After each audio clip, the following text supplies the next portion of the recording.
முருகா, என் அன்பு பிள்ளையே, மிக அவசரமான செய்தி ஒன்றை கூறவே உன் அப்பன் முருகன் நான் வந்திருக்கின்றேன்.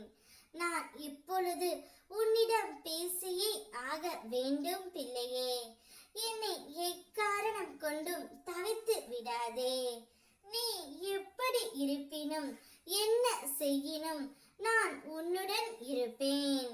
உன் உள்ளும் இருப்பேன், புறத்திலும் இருப்பேன்.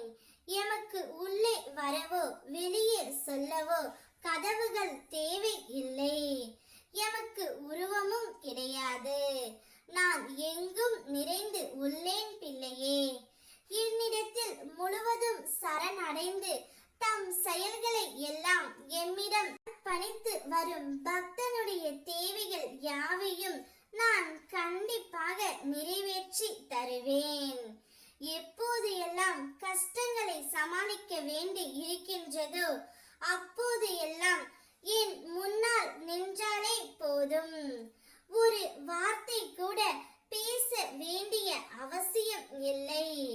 தமது குழந்தைகளின் உள்ளங்களில் இருப்பதை அப்போதைக்கே போதே நிச்சயம் நான் அறிந்து விடுவேன். நிச்சயம் உனக்கு என்ன தேவை என்பதையும் நான் புரிந்து கொள்வேன் பிள்ளையே.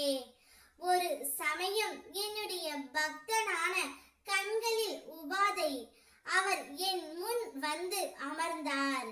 கண்களில் வலி, நீர் பெருகி கொண்டு இருந்தது. அப்பா என்று என்னை உற்று நோக்கினார். கண் வலி பறந்தது, நீர் வடிவது நின்றது. என்னுடைய கண்களில் இருந்து இனி கண்ணீர் வராத அளவுக்கு நீங்கள் பார்த்து கொள்ள வேண்டும் என்று என்னிடம் கேட்டார். உடனடியாக அவருடைய தேவையானதை அனைத்துமே நான் நிறைவேற்றி கொடுத்தும் விட்டேன். மருத்துவர்களுக்கு வியாதிக்கு சரியான காரணம் என்னவென்பதை கண்டுபிடிக்க அதிக நேரமும் முயற்சியும் தேவைப்படும். ஆனால் என்னை பொறுத்தவரை நோயின் காரணத்தை கண்டுபிடித்தல், நோய்க்கு சிகிச்சை எல்லாமே அக்கணமே நிகழ்ந்து விடுகின்றன.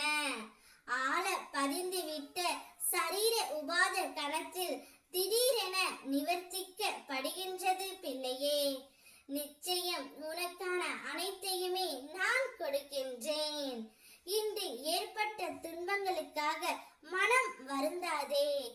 ஏனெனில் அதுதான் வருங்காலத்தில் எதையும் தாங்கும் இதயத்தை உனக்கு அளிக்க போகின்றது. உன்னை பக்குவப்படுத்தவே இதையெல்லாம் நிகழ்த்தினேன் என்று நினைத்து குழம்பிக் கொண்டு இரு. நிச்சயம் அதை நன்றாக நான் கொடுக்கின்றேன். குழம்பாதே, அனைத்தும் என்னுடைய செயல்தான் பிள்ளையே. ஓம் முருகா.